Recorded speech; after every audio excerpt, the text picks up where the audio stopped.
अध्यक्ष महाराज, हा प्रश्न इतका सोपा नाही अध्यक्ष महाराज. हे आता सांगतात की कलेक्टरच्या पथकाने हे खायला योग्य आहे की नाही योग्य आहे हे तपासलं आहे. कलेक्टर याचा हे नाही अध्यक्ष महाराज. केंद्रीय पथकाने मानवी वापरासाठी अयोग्य असल्याचे नोंदवले होते. बघ आता मनुष्याला जे आपण आता तुमच्या डिपार्टमेंटच्या माध्यमातून तांदूळ वगैरे देतो ते अयोग्य आहे केंद्रीय पथकाने सांगितल्यानंतर आणि त्याचा कर्णधार हाच होता. त्यावेळेस देवरीमध्ये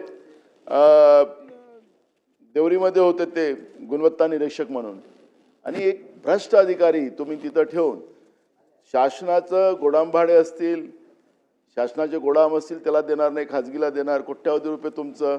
मी अध्यक्ष महाराज काल पण मी म्हणालो होतो की ही जी तांदूळ खरेदी जी आहे आपली मिलिंगचं काम आणि शेतकऱ्यांसाठी आपण योजना सुरू केली होती, ही शेतकऱ्यांसाठी नाही व्यापाऱ्यांसाठी.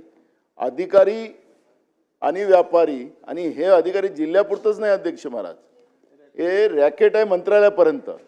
दादानी तुम्ही मागच्या वेळेस सांगितलं होतं की एखादा अधिकारी 3 वर्ष मग तो कुठल्याही पदावरून ते तिथल्या तिथं प्रमोशन असेल आम्ही ठेवणार नाही. दादा आता तुम्हीच मुख्यमंत्री आहात आणि मग एक ठेवता कशाला आणि याचा लिंक तुमच्या मंत्रालयापर्यंत आहे. तुम्हाला जे काय आत्ता उत्तर आलं ते मंत्रालयातल्या अधिकाऱ्यांनी दिलं, ते सारंग मॅडम आहे तिथं, ती पण त्या बेंचवर कितीतरी वर्षापासून आहे. मला तर वाटतं की यांची आर्थिक गुन्हे अन्वेषणकडून यांची चौकशी झाली पाहिजे. यांच्याजवळ मोठा पैसा तुम्हाला भेटेल, जनतेचा पैसा लुटतात आहे, आपल्याला उत्तर द्यायचं आहे, आपण उत्तर देतो जनतेला.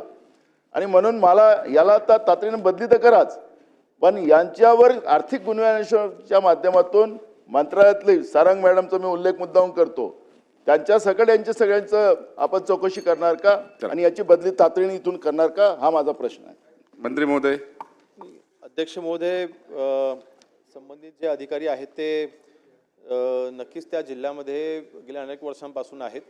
त्यांच्याकडे 2024ला फेब्रुवारी महिन्यामध्ये जिल्हा धान्य खरेदी अधिकारी म्हणून त्यांच्याकडे जबाबदारी देण्यात आली, म्हणजे त्या पदावरती ते कार्यरत झाले.